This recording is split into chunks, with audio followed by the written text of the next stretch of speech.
Hello, my name is Tom Spidell. I'm the program manager for AMS, and myself and my team are going to try to walk you through the capabilities of AMS. I hope today that you enjoy what you're going to see. I hope the problem that we solve may be the same problem that you're trying to solve within your organization. I think there's a lot of value in what we bring with AMS. So, what is AMS? It's basically three major applications. Each one is independent or integrated. So, it's really up to you how you want to use the application. The three applications we have are the Common Spend Plan tool, which is to do your financial planning. This is where generally people do this work in spreadsheets, or they may have built an Access database or something to plan out how they're going to execute their dollars. Once that plan is built, then it's put in whatever financial system that organization may use. But a lot of changes are always occurring in plans. And so we wanted to automate that and get away from spreadsheets and have a basic database to manage that type of work. And then procurement management tool, which is to do your procurement management and planning. And it's about how do we manage all our contract actions from creating my requirement all the way through contract award and ultimately through contract closeout. And then we have a Siebel tool. The Siebel tool is end-to-end Siebel management. I say that because you create your 1423s in this tool. Those get uploaded into PMT, the procurement management tool, into your procurement package. The Siebels are delivered from the vendor through the tool. The tool sends out automated emails for notifications, tracking everything, and then all the way to the final acceptance letter with the vendor. We also integrate data from various data sources. If that system has a API connector, it's more modern, we can connect that way. If it doesn't, we can get views of that data, pull it into the data warehouse here at NavAir, and then integrate it within the system. So very crucial that all these things are tied together. So as a program manager, I can see my portfolio of work.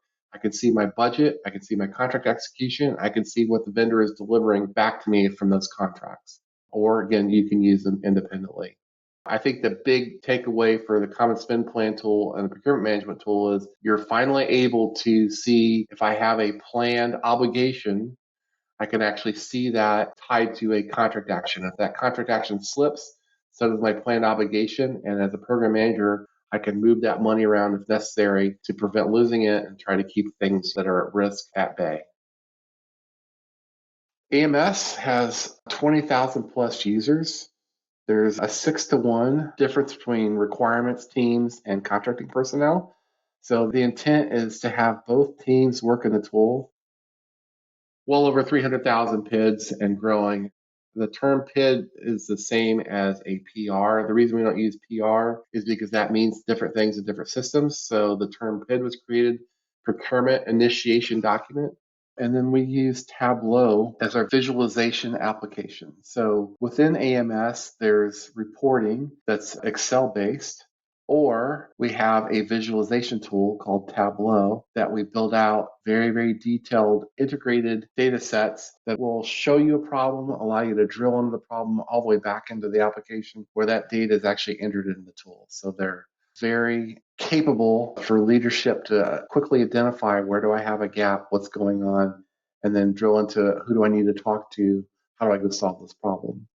And then my team is distributed across the country. I have a very large development team, customer service, help desk, etc., as well as our customer base is spread out across the country. And here you can see a few of our existing customers, and this list is ever growing. AMS is a government-owned and government-run team. I say that many times people think we're a commercial application. We are not.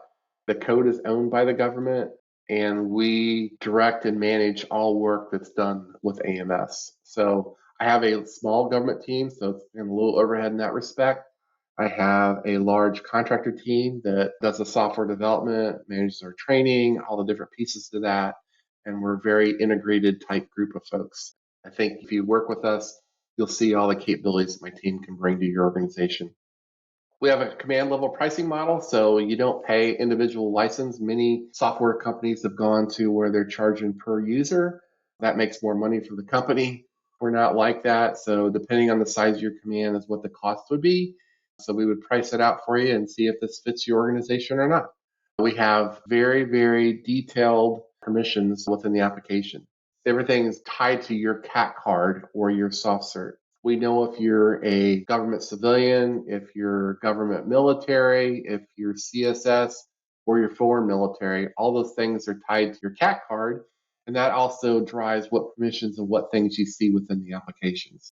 Also, if it's a competitive procurement, it's by name access only to that data. So you don't have to worry about information bleeding out where other people could see it.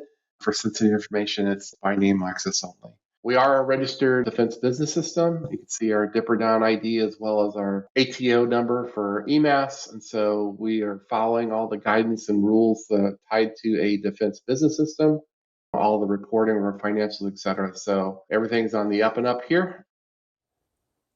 Thank you for your time today. Please take a moment to review our playlist for more in-depth information on AMS and how it can help you and your organization.